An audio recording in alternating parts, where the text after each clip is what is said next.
ছেলে ঠিক আমাদের কোলজুড়ে সন্তান আসবে। দেখো কাজল, বাচ্চাদের মতো কেন কথা বলছো? ডাক্তার বলেছে তোমার মা হবার চান্স নেই, তুমি কোনোদিন মা হতে পারবে না। যদি সত্যি আশা আলো থাকতো সবার থেকে আমি বেশি খুশি হতাম। রোহান কাজলকে জড়িয়ে ধরে বলল, সব ঠিক হয়ে যাবে বউ, একটু ধৈর্য ধরো, সময়টা পার করা কঠিন, কিন্তু আমি জানি তুমি চাইলে মানিয়ে নিতে পারবে। কাজল মুখ চোখ মুছে শক্ত গলায় বলল, বা রোহান, কত সহজে বলে দিলে কথাগুলো। সবসময় মেয়েদের কেন মানিয়ে নিতে হয়? একটা রিপোর্ট আমাদের ভাগ্য পরিবর্তন করে দিল। ঘর ভর্তি মানুষ আছে, সিন ক্রিয়েট করো না প্লিজ। রোহান বুঝতে পারছে না কাজলকে কি বলে বুঝতে দেবে। ও জানে কাজলের সাথে অন্যায় হচ্ছে, অনেক স্বার্থপর হয়ে গেছে আজকাল। মাকে কথা দিয়েছে বিয়ে করবে, কাজলের কষ্ট ফিল করতে পারছে না, কিন্তু রোহান নিজেকে শক্ত করে নিয়েছে। সত্য বলতে সন্তান ছাড়া বিবাহিত জীবন একসময় পাংশে হয়ে যায়। রোহান রুম থেকে বের হয়ে যায়। আমি আর না ভেবে ঘুমিয়ে গেলাম। আজানের সুমধুর কণ্ঠ কাজলের কানে ভেসে আসছে। চোখ মেলে তাকাতেই দেখে দুজন দুজনের বুকে আপন মমতায় জড়িয়ে আছে। কাজলের তো এইটুকু চাওয়া ছিল, সারা জীবন রোহানের বুকে মাথা রেখে পরম মমতায় চোখ বন্ধ করে কাটিয়ে দিবে। রোহানের হৃৎপিণ্ড চিৎকার করে বলবে, আমি কেবলই তোমাকে ভালোবাসি বউ, তোমাকে আমার বসবাস, তোমার জন্য পৃথিবীতে আমার আগমন। কাজল কোন রকমে উঠে নামাজ পড়তে চলে যায়। রান্নাঘরে গিয়ে সবার জন্য সকালে নাস্তা বানাচ্ছে। তখনই কাজলের শাশুড়ি কাশি দিয়ে বলল,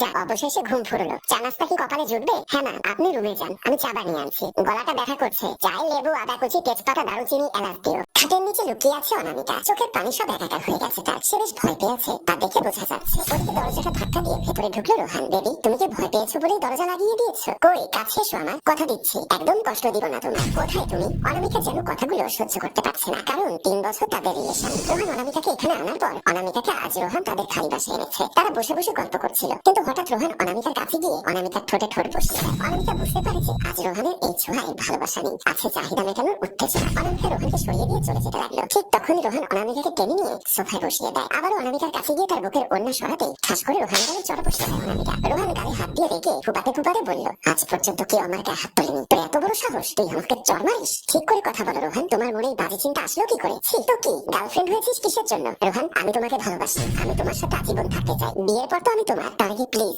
এসবে যেও না। আমি তোমাকে অনেক ভালোবাসি সোনা, কিন্তু আজ থেকে তোমার সাথে আমার এই ভালোবাসা আরো গভীর হবে। আমাদের ভালোবাসা পূর্ণতা পাবে। এসো সোনা, কাছে এসো। স্যার, আপনি কোম্পানির বস, এটা কি ভালো হচ্ছে বলেন? কি করবো বলো, অনেকদিন ধরে তো নিজেকে কন্ট্রোল রাখছি, কিন্তু আর পারলাম না। তাই বলে একেবারে সাথে সাথে বস রাজু সোহানার ঠোঁটে আঙ্গুল দিয়ে চুপ করিয়ে দেয়। সোহানাকে ধাক্কা দিয়ে খাটে ফেলে দেয়। তখনই রাজু ঘুম থেকে উঠে থেকে সোজা হয়ে বসে। সে বুঝতে পারে এটা একটা স্বপ্ন। ছি, এসব কি দেখছি আমি? সোহানা আমার অফিসের নতুন সেক্রেটারি, অপরূপা সুন্দরী, যেমন দেখতে তেমন ফিগার। আমার অবস্থা খারাপ। সেক্রেটারিকে যখনই ডাকছি মোহিত হয়ে যাচ্ছি। তারপর সেক্রেটারি যে সুগন্ধিকে ব্যবহার করেন, ওর গন্ধ আরো মন মাতানো। আমি কয়েকদিন ধরে কিছুতেই নিজেকে সামনে রাখতে পারছি না। এভাবে 1 সপ্তাহ কেটে গেছে। যত দিন যাচ্ছে আমি তত পাগল হচ্ছি, কিন্তু বলতেও পারছি না, আবার থাকতেও পারছি না। সংকোচ তো আছে, ভয় লাগছে, যদি জানাজানি হয়ে যায়, লোক লজ্জার ভয়। কিন্তু ওকে আমার চাই বলে উঠে ফ্রেশ হতে চলে যায়। এবারে সেক্রেটারিকে ডাকলাম, সে এসে বসে। আমি একটু নার্ভাস, ইনিয়ে বিনিয়ে বলতে শুরু করি, সোহানা, একটা কথা ছিল। হ্যাঁ বলুন স্যার। তোমার শুনতে একটু অদ্ভুত লাগতে পারে, খারাপও লাগতে পারে।